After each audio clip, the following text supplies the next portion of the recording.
Salut à tous les amis, j'espère que vous allez bien. Bienvenue dans cette nouvelle vidéo. Victoire du Real Madrid les amis aujourd'hui contre Almeria. Victoire 3 buts à 2. Ils ont encore gagné les amis.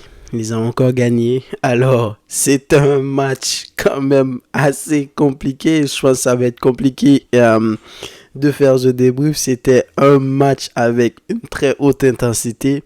Franchement, je pensais pas que j'allais regarder ce match-là. Je me suis dit, Real, Almeria, ils sont derniers. Je pense ils ont gagné aucun match, en tout cas pour cette saison. Donc, ça devrait être une simple formalité. J'ai entendu aussi que avant de jouer contre le Real, ils avaient fait match nul contre Girone. J'ai pas regardé le match. À ce qui paraît, ils avaient joué un excellent match. Donc, je me suis dit, quand même, on va aller regarder ce qui se passe. Mais franchement, le spectacle que j'ai eu, surtout en première période, mais on va en parler.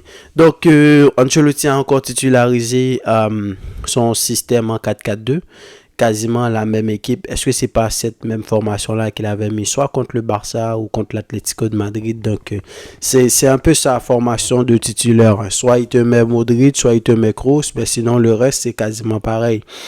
T'as Carvajal à droite, commencer par Kepa dans les buts, seulement le seul changement qu'il a fait, parce que normalement c'est l'une qui est censé être titulaire dans cette équipe-là. Donc t'as Kepa dans les buts, t'as Nacho Rudiger en défense centrale, Carvajal à droite, Mendy à gauche. Au milieu de terrain, t'as Tchouaméni, Kroos qui sont plus ou moins proches de la défense. Ensuite, t'as Valverde, Bellingham. En attaque, t'as Rodrigo, Vinicius. Donc, comme je vous l'ai dit, je ne m'attendais pas à ce genre de match-là. Girona, ils ont joué une première période extraordinaire, une première période avec une très haute intensité.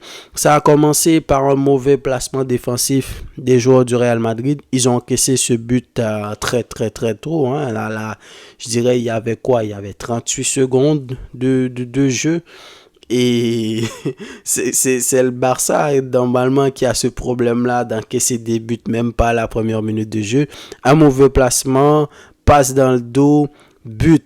Un but à 0. Donc, comme je vous l'ai dit, je m'y attendais pas, mais quand même, je me suis dit, bon, t'es chez le Real Madrid, si tu veux leur mettre un but, vaut mieux les mettre à la 60e, 70e minute de jeu. Faut surtout pas mettre un but très tôt comme ça. Mais ensuite, ils ont très bien défendu. Ils étaient dans un système très défensif, à savoir les joueurs de l'Almeria. Ils connaissaient leurs forces. Ils laissaient le ballon plus ou moins au Real Madrid. Real Madrid qui avait la possession et tout ça. Mais c'était quand même une possession stérile, hein, parce qu'ils n'arrivaient pas à trouver la brèche dans la défense de cette équipe d'Almeria.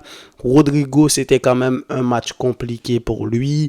Vinicius, il a eu énormément de ballons dans cette première période, mais parfois des centres qui n'aboutissaient pas et des tentatives de dribble, mais les latéraux adverses, ils ont très bien fait le boulot et parfois même ils sont allés dans les interventions tellement musclées que parfois c'est des interventions à ses limites.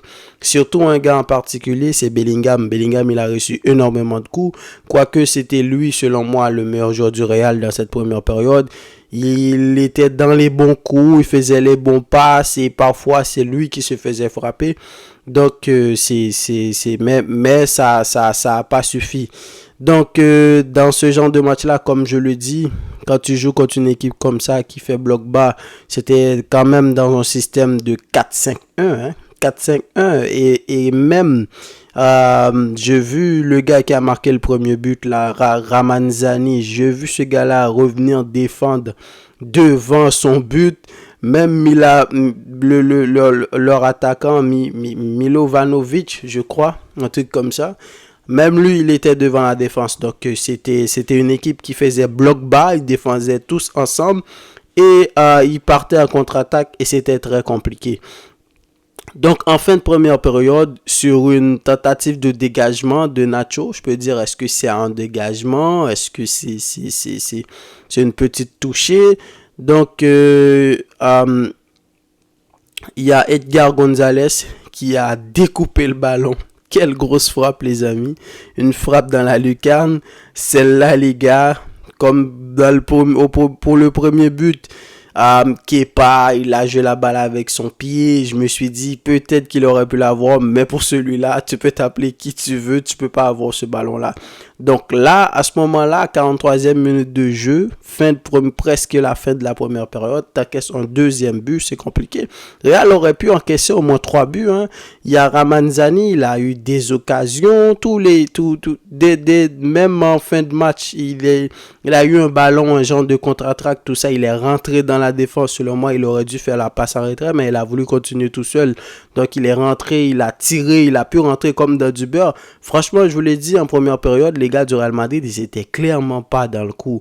Je sais que ces dernières semaines, c'était compliqué.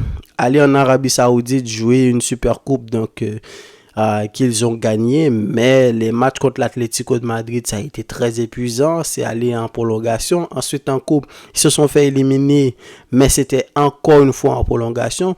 Donc, c'est pour cela, je pense que Ancelotti aurait quand même dû faire quelques changements dans le 11 de départ parce que ces gars-là, il va falloir voir pour la suite, mais je pense que si cette équipe-là veut continuer sur cette même lancée, il va falloir apporter quelques petits changements. Un gars comme Brahim Diaz, par exemple, qui a fait énormément du bien. Ce gars-là qui est rentré dans ce système-là comme s'il avait déjà été depuis plusieurs années. Franchement, il fait du bien. Donc, t'as Fran Garcia, surtout dans ce match-là, qui est monté en seconde période. Donc,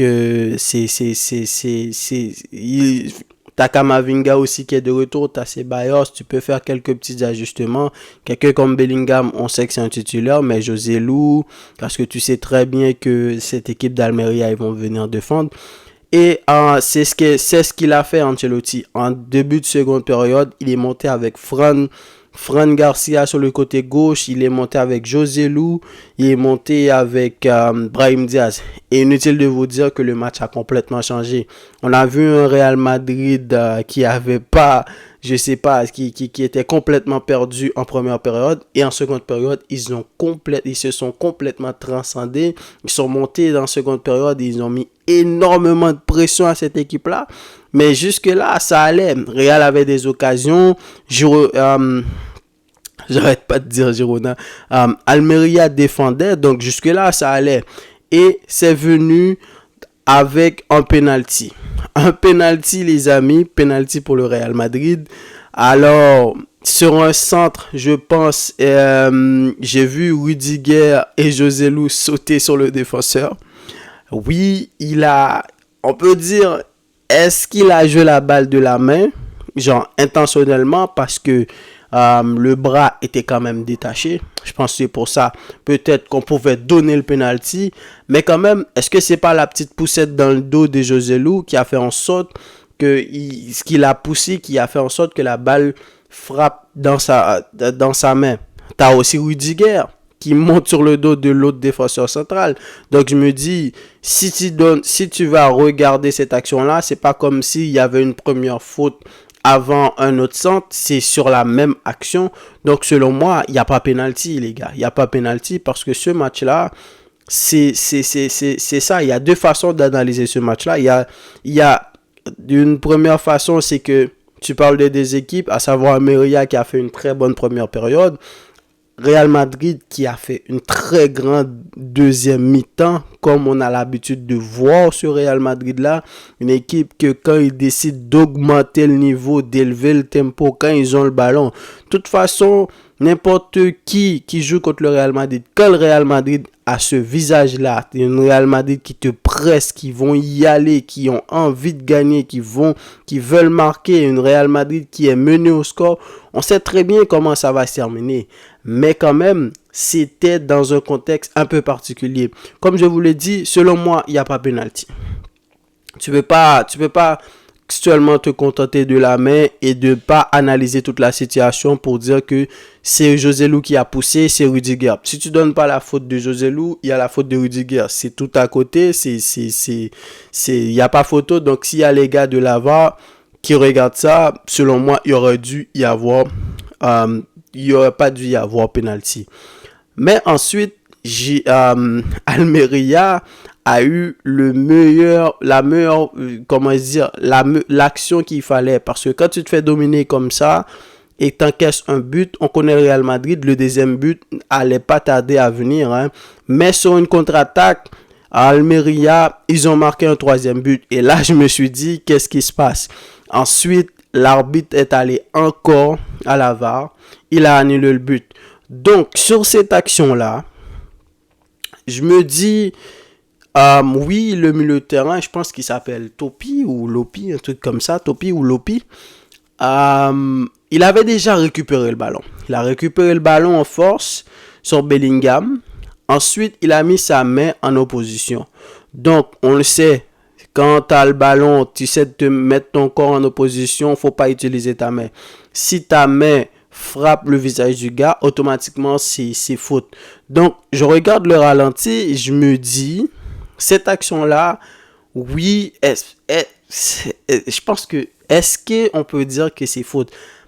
Quand il a touché Bellingham, il a très bien joué l'action. Hein? Il a très bien joué l'action. Il a fait comme si le gars l'avait touché au visage. Mais c'est quand on voit le ralenti, le gars a vraiment mis sa main en opposition. Mais c'est plutôt dans le coup de Bellingham que sa main a pris. Donc Bellingham est tombé, l'arbitre est allé à la VAR, il a annulé le but. Donc ça, même cette action-là, tu te dis... C'est un contre-attaque. Le gars, il a déjà récupéré le ballon et en plus, il a vraiment pas touché le visage de Bellingham. Il l'a touché au cou. Si tu avais déjà donné penalty là, moi je me dis, cette action-là, tu peux le laisser jouer. Mais le but a été annulé. Ensuite, tu as eu une autre action. J'ai du mal à me rappeler, est-ce que c'est sur cette action-là ou sur l'autre action du but que Vinicius il a trébuché, parce que sur cette action qui amène le deuxième but du Real Madrid, c'est un contre-attaque qui passe sur le côté de Vinicius. Vinicius a trébuché, on ne nous a pas montré dans le ralenti est-ce qu'il a touché la balle de la main. Ensuite, il a fait une passe à Cruz, je pense, qui est passé par Carvajal. En tout cas, il y a eu un centre dans la surface de réparation. Là, Vinicius marque un but. Ils sont allés à la VAR. Là, je me dis, après avoir vu les ralentis, je me dis, Vinicius a joué la balle. Il dit qu'il a joué la balle de l'épaule, mais on voit très clairement qu'il a fait le geste. Le positionnement du ballon. Avec ce geste-là que tu fais, tu peux pas ne pas jouer la balle avec ta main.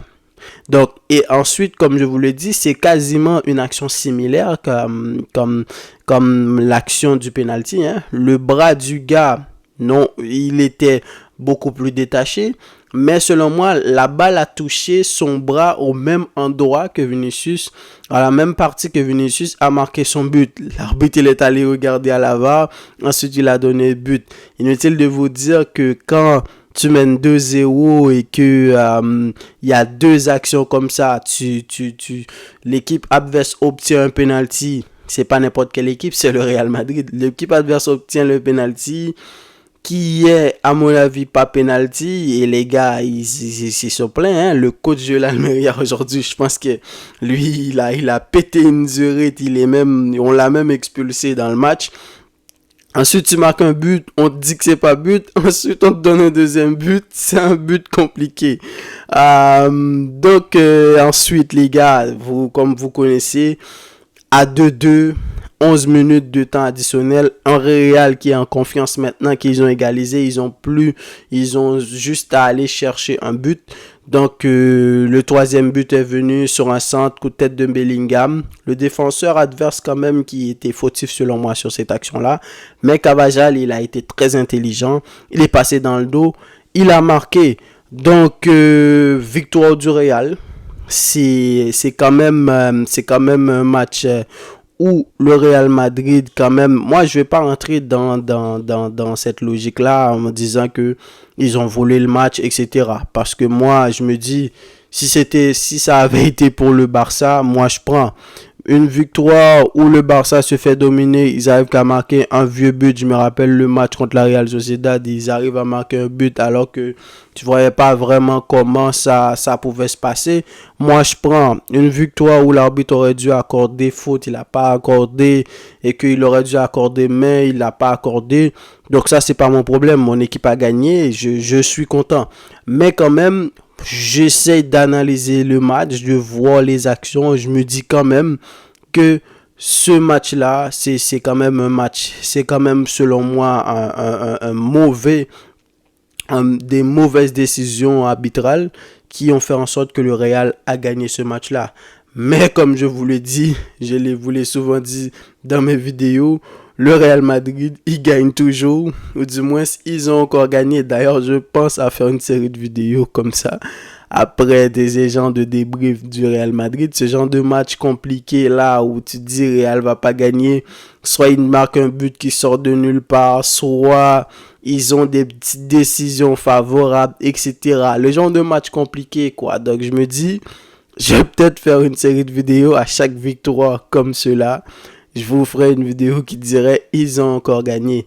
Donc voilà, victoire du Real Madrid. C'était important de gagner ce match-là. Dommage pour Almeria parce que c'était très dommage. Moi, je pensais vraiment qu'au pire, ils auraient quand même pu faire le match nul parce que même à 2-2, ils n'ont pas lâché. Ils ont eu des occasions. Ils auraient peut-être pu marquer. Mais comme je vous l'ai dit, ça reste le Real Madrid. Que ça soit à la dernière minute, à la dernière seconde de jeu, ils vont te marquer un but et tu verras rien venir. Donc, victoire du Real Madrid. Victoire litigieuse si on veut dire, ou victoire compliquée, mais ça reste une victoire. C'est quand même aussi une victoire de champion, hein. Ces genres de matchs-là, c'est ces genres de points-là, 3 points-là qui te permet d'avancer au classement. Comme étant donné que Girona, ils ont fait un match nul dernièrement, donc Real Madrid est passé à 51 points.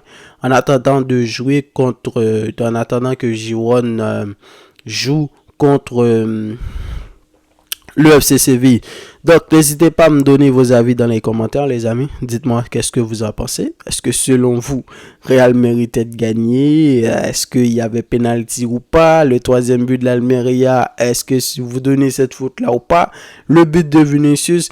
Bref, je lirai vos commentaires et je vous dis à la prochaine pour une nouvelle vidéo. Salut!